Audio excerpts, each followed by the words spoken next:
Haleluya, Allah sungguh baik dan teramat baik. Shalom pemirsa, selamat berjumpa lagi dalam program Pencerahan Rohani. Kali ini kita akan belajar Sekolah Sabat pelajaran ke-11 dengan judul Memuridkan Pemimpin Rohani. Sebelumnya mari kita sama-sama tunduk kepala dan berdoa. Bapa penuh kasih dalam kerajaan sorga, biarlah sementara kami mempelajari firman Tuhan, Rohul Kudus Tuhan memberikan pencerahan untuk kami dapat mengerti dan memahami akan rencana dan kehendak Tuhan. Di dalam nama Yesus kami berdoa. Amin. Pemirsa, pelajaran kita pada saat ini tentang pemimpin-pemimpin rohani. Di dalam ayat tema yang terdapat dalam Lukas pasal yang ke-6, ayat yang ke-12 dan 13. Firman Tuhan berbunyi sebagai berikut. Pada waktu itu pergilah Yesus ke bukit untuk berdoa. Dan semalam-malaman ia berdoa kepada Allah. Ketika hari siang, ia memanggil murid-muridnya kepadanya. Lalu memilih dari antara mereka 12 orang yang disebutnya rasul. Pemirsa, dimanapun Anda berada,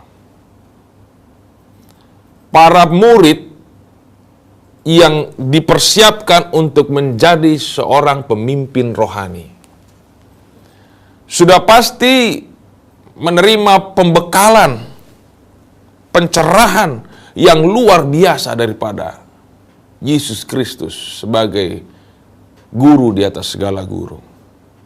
Apakah itu secara intelek, IQ, ataukah EQ, ya, secara emosional. Tetapi yang terutama di dalam pembekalan bagi pemimpin rohani adalah spiritual question, atau pertumbuhan rohani. Di dalam pertumbuhan rohani ini, mereka membutuhkan pengalaman berjalan bersama Tuhan. Refleksi iman mereka. Di dalam menghadapi kesulitan-kesulitan hidup. Bagaimana mereka mengikuti satu proses pengudusan. Bagaimana mereka memperoleh kembali pengendalian diri. Bagaimana mereka berkorban. Dan bagaimana mereka menyimbangkan doktrin dan teologi secara intelek dan aplikasinya secara kehidupan sehari-hari. Sudah barang tentu pengetahuan saja tidaklah cukup.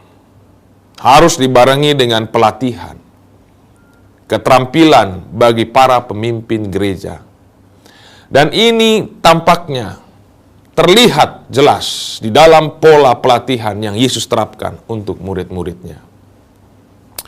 Coba saja saudara bayangkan, sebelum Yesus memilih murid-murid tersebut, ia berdoa semalam-malaman. Berdoa semalam-malaman. Ini menekankan betapa pentingnya proses di dalam memilih pemimpin rohani. Untuk dapat menentukan dan memilih seorang pemimpin rohani. Untuk dapat memilih dengan efektif, diperlukan satu hikmat yang luar biasa. Hikmat yang canggih. Yesus mendekati Bapanya melalui doa untuk mendapatkan hikmat itu. Ya. Demikian juga doa sangatlah penting dan sepatutnya harus mendahului pemilihan pemimpin rohani di abad ke-21 ini. Seharusnya kita lebih banyak lagi berdoa, memohon hikmat ketika memilih pemimpin-pemimpin rohani yang mengelola, mengawasi kemajuan pekerjaan pelayanan, pekerjaan Tuhan di muka bumi ini. Bagaimana menurut pendapat saudara? Seandainya Yesus berdoa 1 malam lagi, atau menjadi lebih lama lagi, menjadi 3 malam, mungkinkah ia akan memilih calon yang lebih baik? Misalkan saja dia mencoret Yudas dari daftar muridnya. Jika kita berdoa mungkin bukan hanya 1 malam, katakanlah sampai 7 hari 7 malam, sebelum konferensi jemaat, atau sebelum konferensi daerah atau uni. Apakah kita akan memilih pemimpin yang lebih baik? Sangat mudah memang untuk memandang doa seperti semacam mantra atau sihir yang dapat menghasilkan sesuatu yang ajaib, mengharapkan proporsi yang langsung antara waktu yang dihabiskan dalam doa dan kualitas hasil yang didapatkan. Dalam hal ini seorang yang berdoa, mungkin kita katakan 23 jam 59 menit setiap hari, akan menjadi teladan. Bila mana konsepnya demikian? Karena dia menghabiskan seluruh waktunya untuk berdoa. Namun kehidupan di planet dunia yang jatuh dalam dosa ini lebih kompleks dari sekedar berdoa. Setelah melihat 12 orang muridnya, setelah memilih mereka, Yesus menyebut mereka dengan sebutan rasul dan ditugaskan sesuai dengan tujuan utama mereka, yaitu penginjilan. Setelah menerima kuasa rohani, kelompok yang lebih besar dari murid-murid ini menyaksikan penahbisan mereka sebagai rasul-rasul pilihan tanpa ada kecemburuan yang terlihat atau perasaan negatif. Karena mereka menyadari selain kelompok yang kecil ini, 12 orang. Kemudian di lain waktu Yesus juga menentukan kelompok yang lebih besar, 70 orang. Saudaraku pemirsa yang dikasihi dalam nama Tuhan, kekristenan bukanlah hal yang irasional atau iman yang tidak masuk akal. Namun unsur-unsur tertentu dalam kekristenan menjadi sangat emosional, terikat dengan perasaan. Bahkan pengalaman kekristenan itu cenderung ada saja yang di luar akal dan pengetahuan. Ada pola pemikiran yang menyatakan bahwa ada orang yang percaya bahwa apa yang orang percayai kurang penting karena pengalaman itu sendiri yang berbicara lain. Karena pengalaman lebih penting daripada apa yang kita percayai.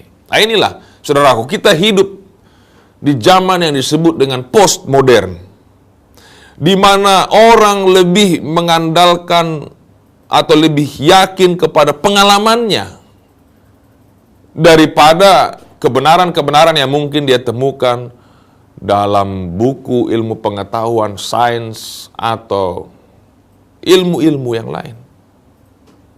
Dia lebih percaya kepada apa yang dia rasakan. Sehingga dengan demikian tidak ada lagi absolute truth atau kebenaran yang mutlak. Karena kebenaran bagi seseorang belum tentu kebenaran bagi orang lain. Bila mana mengandalkan pengalaman masing-masing. Karena pengalaman sudah barang tentu, setiap pengalaman setiap orang berbeda. Ya. Ketaatan terhadap kebenaran tentu dianggap kurang penting. Itulah sebabnya baru-baru ini ada statement dari seorang pemimpin rohani, pemimpin gereja, menyatakan, marilah kita bersatu. Janganlah kita persoalkan masalah doktrin, perbedaan dogma. Segalanya itu bisa diselesaikan nanti di sorga. Marilah sekarang kita hanya berbuat kasih dan saling mengasihi satu sama lain. Luar biasa, saudaraku. Dengan kata lain, tidak ada lagi kebenaran yang hakiki. Karena semuanya itu tidaklah menjadi penting bila dibandingkan dengan quote-unquote saling mengasihi satu sama lain. Saudaraku, pemirsa yang dikasihi nama Tuhan, perlu diingat, emosi dan kegembiraan agama bukanlah menjadi tongkat pengukur keaslian rohani. Alkitab sangat menolak pesona yang ceroboh ini. Karena pengalaman tanpa pengetahuan menjadi sebuah rudal yang tidak memiliki arah. Menjadi peluru yang nyasar, liar. Sebaliknya, pengetahuan tanpa pengalaman menjadi sesuatu yang tidak bernyawa dan cenderung menghantarkan kepada kehidupan yang legalis. Bagaimanakah kita bisa memiliki keseimbangan antara pengetahuan dan pengalaman? Karena jelas keduanya diperlukan. Murid pada abad 21 ini harus benar-benar memperkenalkan diri sebagai murid yang dapat dikenal lewat Alkitab. Dan menerima Alkitab sebagai sumber informasi rohani yang otentik. Dan mereka juga harus menyebarkan ajaran-ajaran Alkitab, kebenaran Alkitab tanpa memperhatikan popularitas atau kenyamanan. Perasaan mungkin mereka yang mendengarnya. Karena kebenaran adalah kebenaran. Allah mengharapkan orang percaya yang berpengalaman. Yang memiliki pengalaman berjalan bersama dengan Kristus. Namun seringkali mereka yang sudah menjadi pemimpin, apalagi pemimpin rohani, dengan segala pendidikan atau kekuasaan, bahkan mungkin kekayaan, tidak siap untuk merendahkan diri dalam cara yang dilakukan seperti yang Yesus lakukan. Hal ini selalu mungkin saja terjadi. Tetapi ada juga pemimpin-pemimpin rohani yang pada akhirnya mengikuti teladan Yesus seperti Nikodemus, Yusuf dari Arimatea. Saudara bisa baca dalam Kisah pasal 6 ayat yang ke-7. Ya. Mari kita buka Kisah pasal yang ke-6 ayat yang ke-7, dikatakan di sana, firman Allah makin tersebar dan jumlah murid di Yerusalem makin bertambah banyak. Juga sejumlah besar imam menyerahkan diri dan percaya.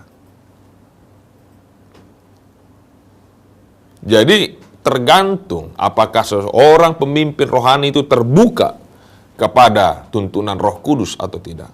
Karena jelas keterbukaan itu adalah hak prerogatif dari seseorang. Hak individu, hak pribadi.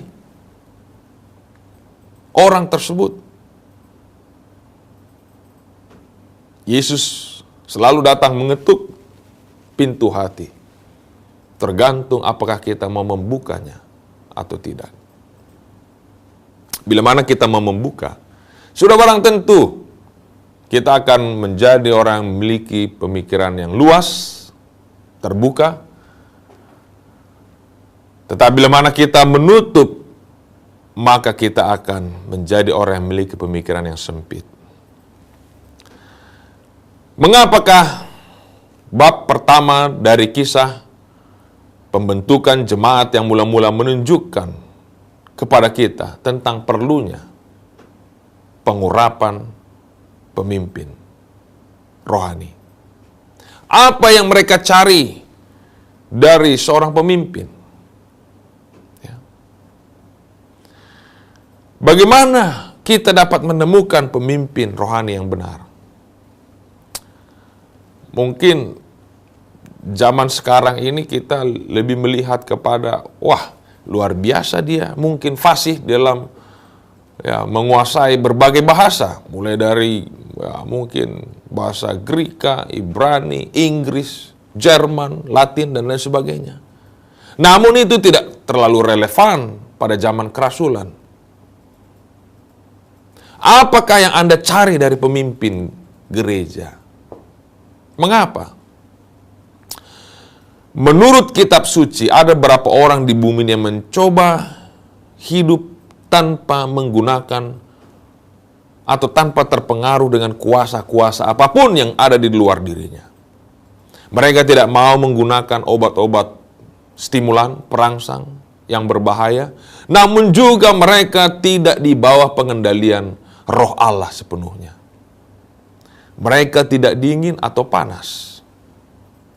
Jika mereka dipenuhi Roh Kudus, tentulah mereka dipenuhi dengan cinta, sukacita, perdamaian, kesabaran, kemurahan, kebaikan, dan buah-buah roh lainnya. Mereka akan hidup bersemangat mencapai tujuan rohani. Itu akan dengan senang hati mereka lakukan untuk kemuliaan Tuhan. Namun, saudaraku yang dikasihi nama Tuhan, pemimpin-pemimpin rohani ini yang hidup di dalam kesuaman, nampaknya mereka adalah orang-orang yang tidak bisa kita katakan mereka orang jahat. Bahkan lebih condong kelihatannya seperti orang baik.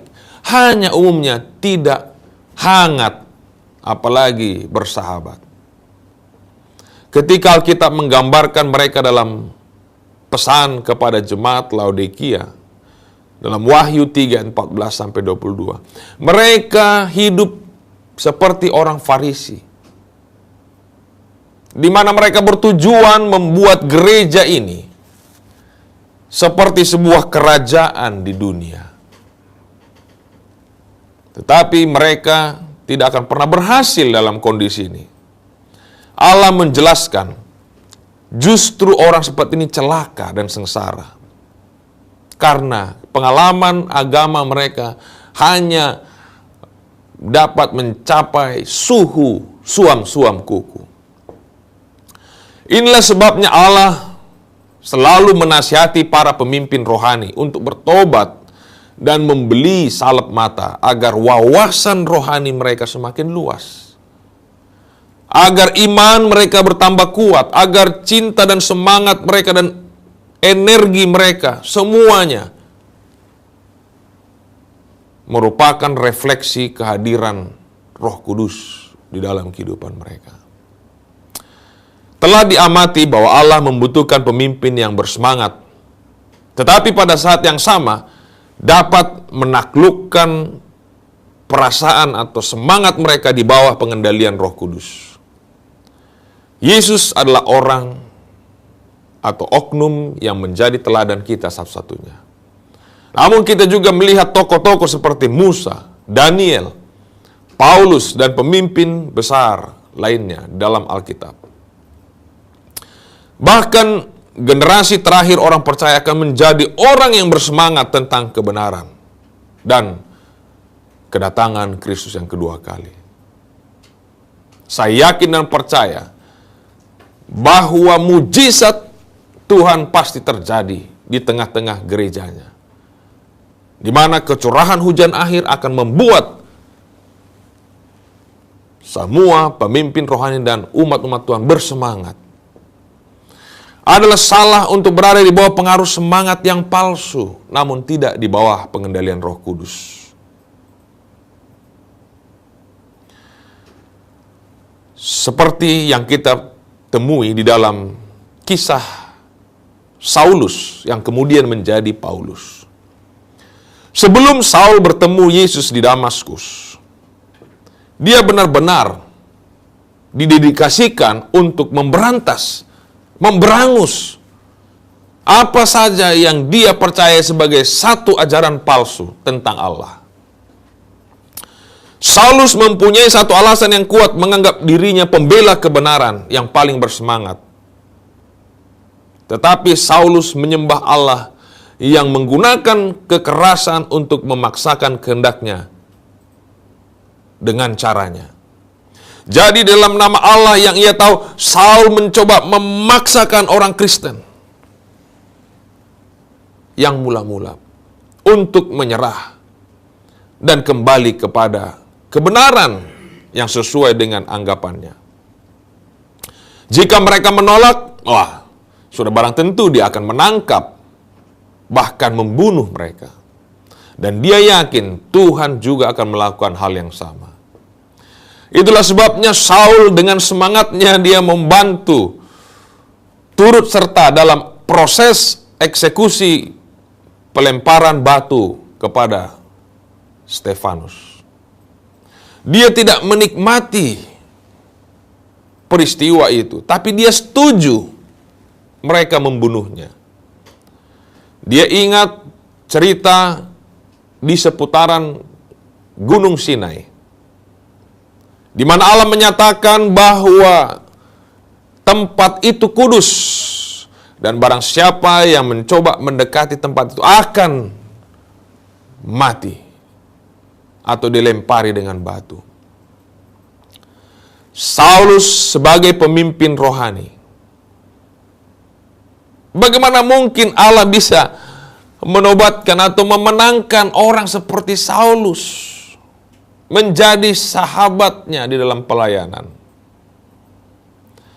Tuhan memilih untuk menemuinya di dalam perjalanan ke Damsyik. Saul yang senantiasa terganggu oleh bayangan, kenangan peristiwa pembunuhan Stefanus, menunjukkan pengetahuan atau menyaksikan bahwa pengetahuan Stefanus akan kitab suci sangat luar biasa. Meskipun dia seorang yang berpendidikan dan Stefanus hanya seorang diakon. Dan hati nurani Saulus masih mengakui otoritas kebenaran firman Tuhan. Yang lebih mengganggu hati nurani Saulus adalah doa Stefanus sebelum dia meninggal. Tuhan, janganlah tanggungkan dosa ini terhadap mereka. Dan dia ingat betul ada laporan yang menyatakan bahwa Yesus juga telah berperilaku dengan cara yang sama di atas salib. Yesus mengatakan, "Bapa, ampunilah mereka, sebab mereka tidak tahu apa yang mereka lakukan." Jika kedua orang ini benar-benar adalah bidat yang durhaka, bagaimana mungkin mereka bisa bertahan dalam penyiksaan yang luar biasa ini? Saul tetap mengeraskan hatinya untuk sementara waktu, menjalankan wewenangnya, satu tugas yang dia tidak terlalu sukai tapi dia anggap kudus. Maka dia melanjutkan perjalanannya ke Damaskus. Dan Saulus masih tetap menjadi suatu ancaman kepada murid-murid Yesus. Dan Saul tidak merasakan jamahan Tuhan. Dia tidak bisa mendengarkan suara Tuhan.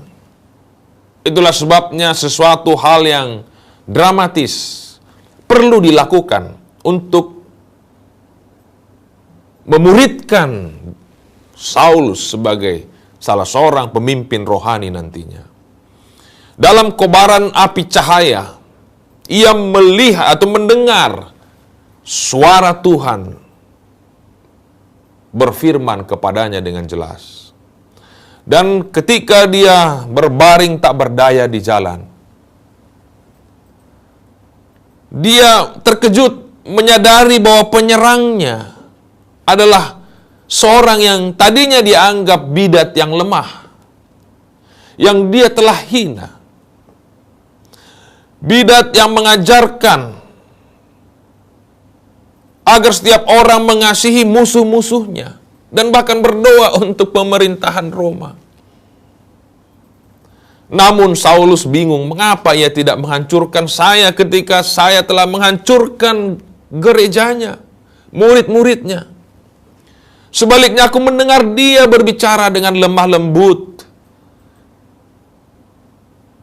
kepada hati nurani saya. Itulah sebabnya Saulus meminta maaf kepada Tuhan dan mengakui kesalahannya. Dan mengatakan, saya sekarang siap sebagai hamba-Mu. Katakan, apa yang Anda inginkan saya lakukan.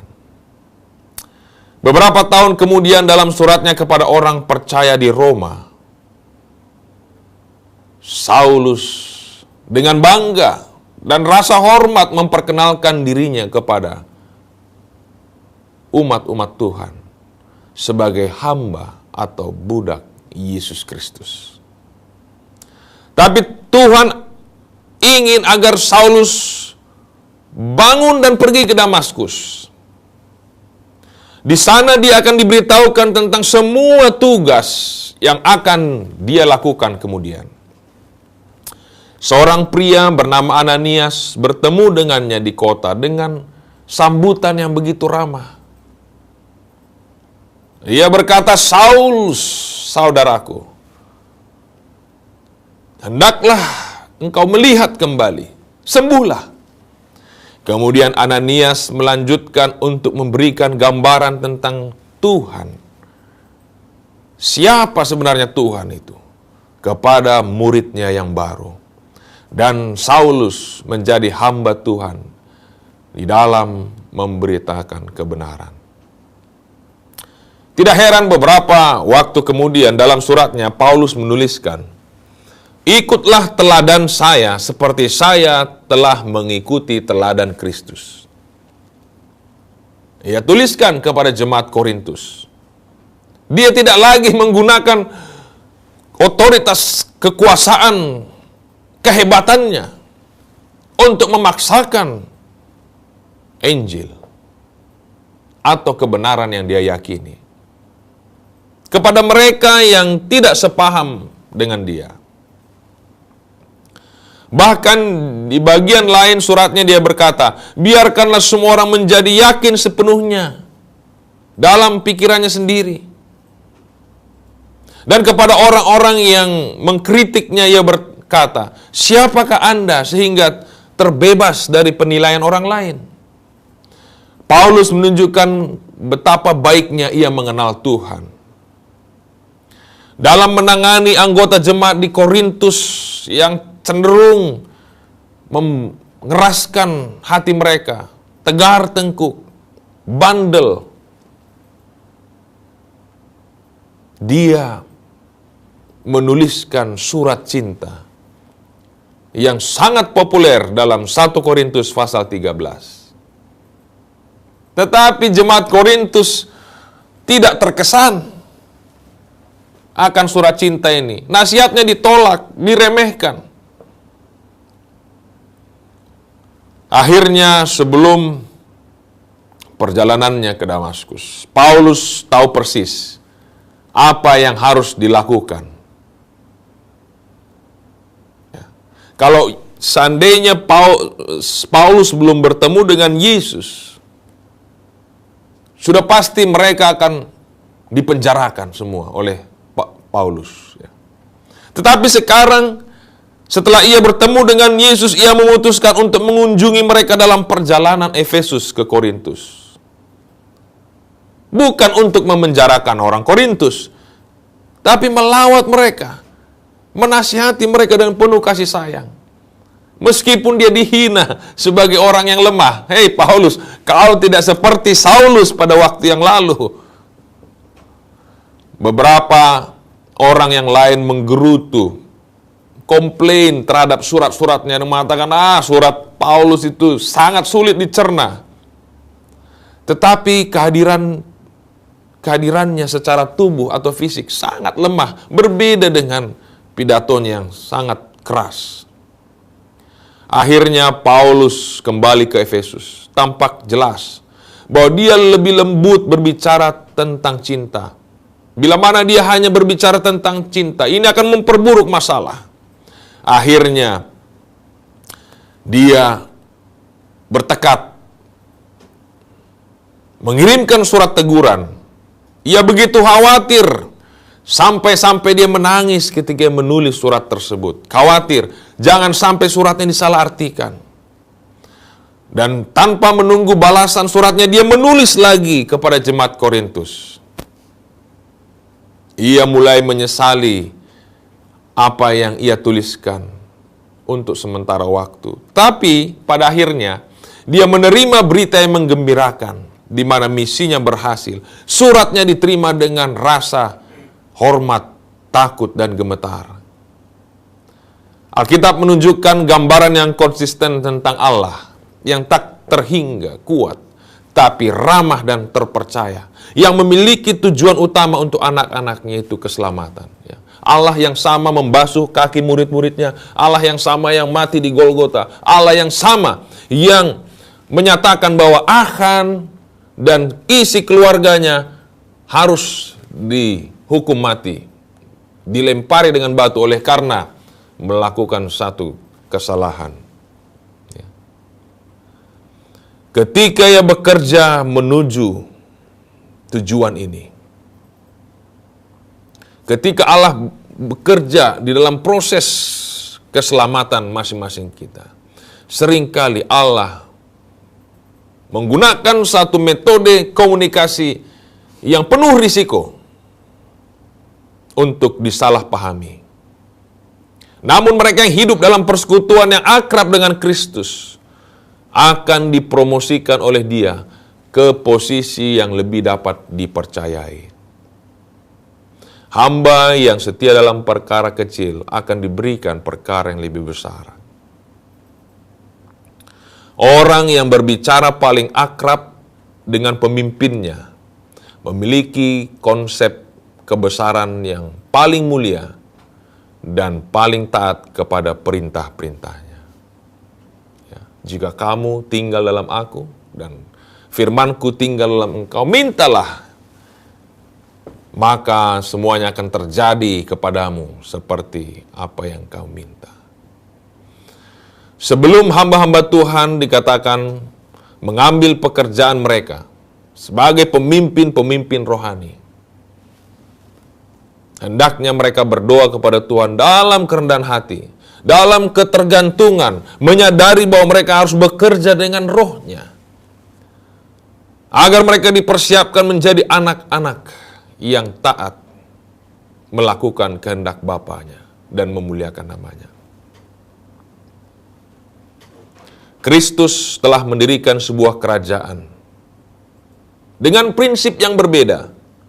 Ia memanggil orang-orang bukan untuk kekuasaan, tetapi untuk pelayanan. Yang kuat menanggung kelemahan yang lemah. Kekuatan, posisi, bakat, pendidikan, semuanya ditempatkan untuk melayani sesama. Anak manusia datang bukan untuk melayani, tetapi bukan untuk dilayani, tetapi untuk melayani. Bahkan memberikan nyawanya menjadi tebusan bagi banyak orang. Ia berbagi kemiskinan mereka. Ia pergi ke tempat-tempat yang sulit, dan segera dia mewujudkan karyanya di atas dunia ini dengan menyerahkan nyawanya. Kristus tahu bahwa ia sendiri harus memperkuat kemanusiaannya dengan doa. Agar dapat menjadi berkat bagi laki-laki, ia harus bagi setiap orang, ia harus berkomunikasi dengan Allah. Memohon kekuatan, ketekunan, dan keteguhan. Dengan demikian ia akan menunjukkan kepada muridnya letak kekuatannya. Demikianlah seharusnya pemimpin rohani melihat kepada Yesus sebagai guru. Sedangkan Yesus menerima kekuatan lewat hubungan dengan Bapanya. Di dalam doa yang sungguh-sungguh. Yesus dikatakan melatih muridnya, para pemimpin rohani, juga untuk mengadakan kontak pribadi. Di dalam hubungan pribadi, kadang-kadang ia mengajar mereka sementara di atas perahu atau di tepi jalan. Di sanalah ia mengungkapkan rahasia kerajaan Allah. Dia tidak memerintahkan murid-muridnya untuk mengatakan, lakukan ini. Tetapi ia berkata, ikutlah aku. Dalam perjalanannya melalui negara-negara dan kota, ia membawa mereka, bahwa mereka mungkin melihat bagaimana ia mengajar orang. Dan dengan melakukan pekerjaannya, mereka dipersatukan dengan Yesus. Tidak ada kehidupan yang lebih sibuk daripada Yesus. Tetapi sering dia ditemukan berdoa sendirian. Lagi-lagi dalam sejarah kehidupan duniawi, terdapat satu catatan kehidupan yang menyatakan di mana dia bangun pagi-pagi benar. Sebelum matahari terbit, masih gelap. Berangkat ke satu tempat yang sunyi sendirian, dan di sana dia berdoa. Dan setelah itu, dia dapat merasakan tenaga atau kuasa yang dia butuhkan untuk pelayanannya. Seringkali di dalam kesibukan pelayanannya, Yesus menarik diri dari perjalanan, dari kerumunan orang banyak, menyimpang dari kehidupan yang penuh dengan aktivitas, istirahat untuk menjalin hubungan dengan Bapanya. Dalam persekutuan dengan Tuhan, dia bisa mencurahkan penderitaan yang telah menghancurkan dirinya. Di sini dia menemukan kenyamanan dan sukacita. Kiranya pengalaman Yesus sebagai pemimpin rohani yang sejati dapat menjadi pengalaman setiap pemimpin rohani dewasa ini. Jika saja kita mau mengambil waktu untuk pergi kepada Yesus, menceritakan kebutuhan kita, kita tidak akan kecewa. Dia akan selalu ada menopang kita, memberikan hikmat yang kita butuhkan. Dikatakan dalam Kerinduan Segala Zaman, halaman 296, orang yang membutuhkan kekuatan di luar dirinya sendiri. Orang membutuhkan kekuatan di luar dirinya sendiri agar ia dapat memulihkan, untuk dapat memulihkan dia kepada rupa Allah. Dan memungkinkan dia untuk melakukan pekerjaan Tuhan. Dan dengan kerjasama dengan kuasa ilahi, kekuatan manusia menjadi efisien dan lebih baik. Jadi orang agar dapat mengalami satu proses pemulihan, menjadi serupa dengan Allah, membutuhkan kekuatan di luar dirinya sendiri. Demikian juga meskipun dia seorang pemimpin rohani, membutuhkan kekuatan di luar dirinya sendiri. Untuk melakukan pekerjaan pelayanan, membutuhkan kekuatan di luar dirinya sendiri. Untuk memperoleh satu pelayanan yang lebih efisien dan lebih baik, membutuhkan kekuatan di luar dirinya sendiri. Sebenarnya Yesus bersedia mewujudkan kuasanya yang besar lewat kehidupan hamba-hambanya, pemimpin rohani. Tuhan menawarkan kemitraan dengan dirinya, asalkan kita mau bersatu di bawah bimbingan ilahi.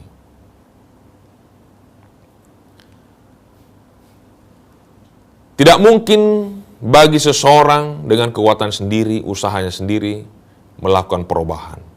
Itu semua karya Roh Kudus. Kristus memberikan Roh Kudus sebagai satu kuasa untuk mengatasi kecenderungan berbuat jahat.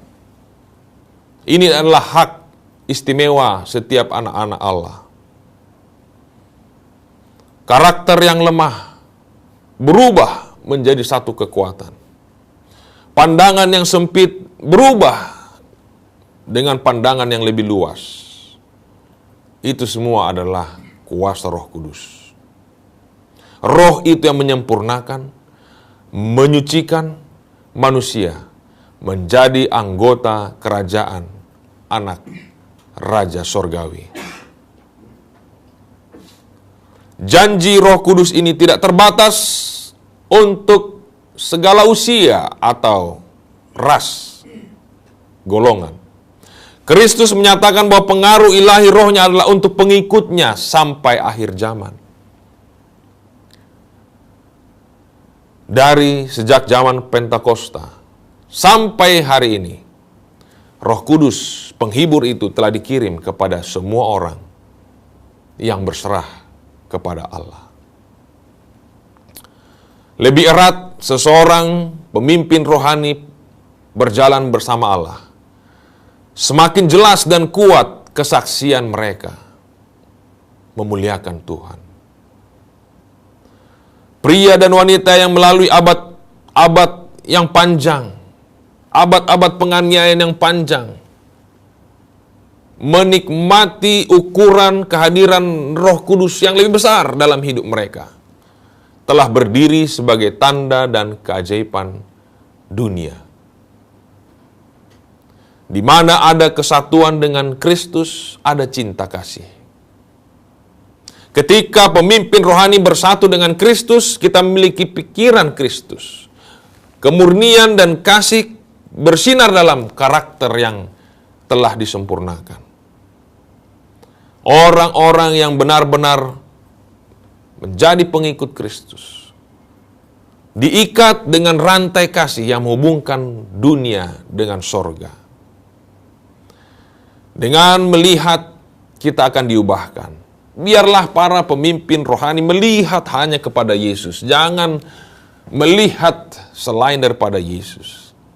Bila mana kita ingin mencapai kesempurnaan, biarlah kita bermeditasi kepada Dia yang sempurna, satu-satunya yang sempurna. Itu hanya mungkin terjadi lewat iman kepada Allah. Ia yang telah berpindah dari kematian kepada kehidupan lewat kuasa kebangkitan.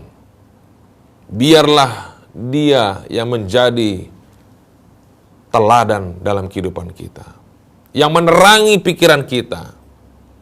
Sebagai seorang guru di atas segala guru, Dia memiliki ukuran yang meningkat.